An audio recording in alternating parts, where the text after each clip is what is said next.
Phitsanulok is the gateway to northern Thailand and one of the oldest cities in the kingdom. It was founded more than 600 years ago. This is where it all started, the Jan Palace, the residence of numerous Thai kings and the birthplace of King Naresuan the Great, who shook off years of Burmese domination in the late 16th century. In a sense, present-day Thailand was built on these foundation stones. King Naresuan was Thailand's warrior king, and his do-or-die spirit is symbolized by the fighting cockerel.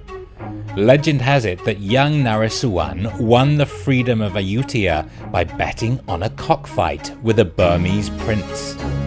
As a king, he established the state of Siam by more traditional means, military force. And it all started here at the Jan Palace. This is the original entranceway where kings would arrive on horseback or elephant back. The original palace is thought to be right up there, and the Bodhi tree here dates back to the days of King Naresuan. Legend has it that when he moved to the new capital of Ayutthaya, a branch fell off the tree.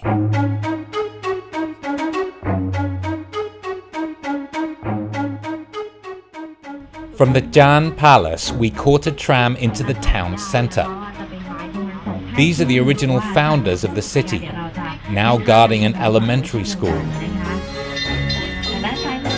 After passing Wat Nang Paya, this monument marks the original dirt highway.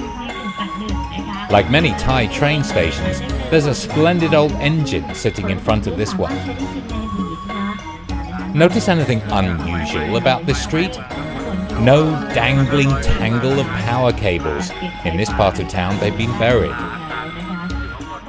These cement shop houses were built to replace the wooden ones consumed by the Great Fire of 1955, started by a 4-year-old playing with matches.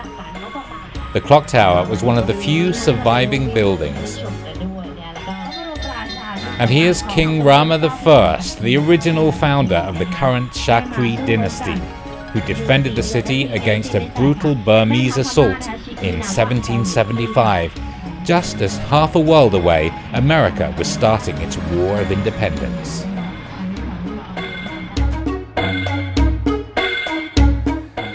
Our next stop in Phitsanulok is Wat Prasi Ratana Mahathat, or Wat Yai for short. Wat Yai means big temple, and it is absolutely massive. It's also very old. This part was built back in 1357.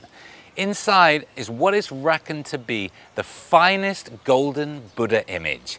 There are 2 copies in Bangkok and Rayong. Right now, let's go look at the original.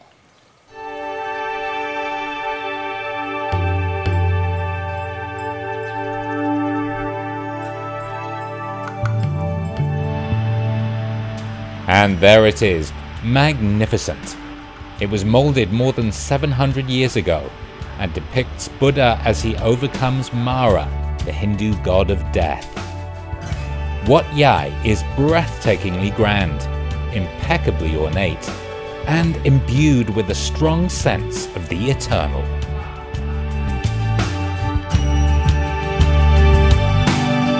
So what was life like in Phitsanulok back in the days of King Naresuan the Great?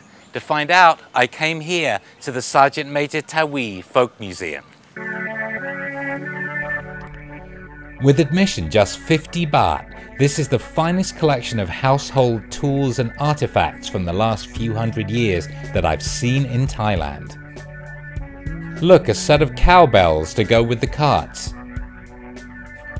Check out these animal traps. This one was for rabbits.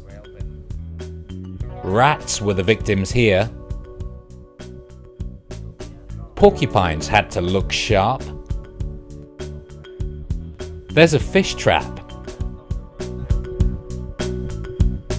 And 2 different traps for snakes. The guillotine actually just pinned them down without killing them.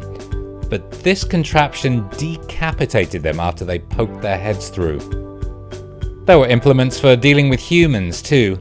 Simple, but effective. On a more artistic note, Look at this menagerie of coconut shredders.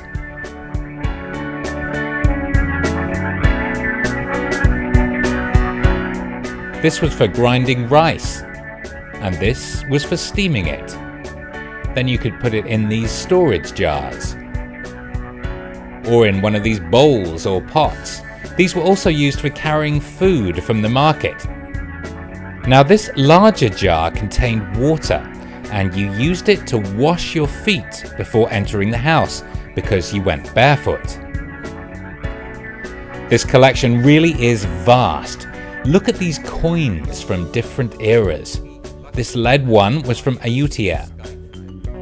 Here's an old sewing machine. And here are some of the fashions back in the day. Can you picture this on the cover of Vogue?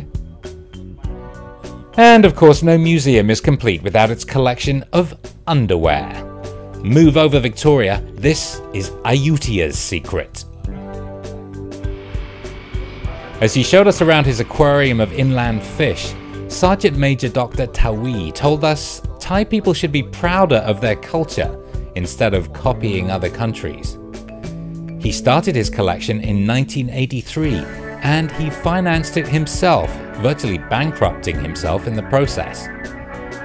Now it's a national treasure he plans to pass on to his son. As night falls, we head down to the night market. And since Phitsanulok is the gateway to northern Thailand, we had to indulge in some northern delicacies. What better way to end the day than with a gourmet variety of fried insects? Historical treasures and culinary delights, the sights, the sounds and the tastes of Phitsanulok.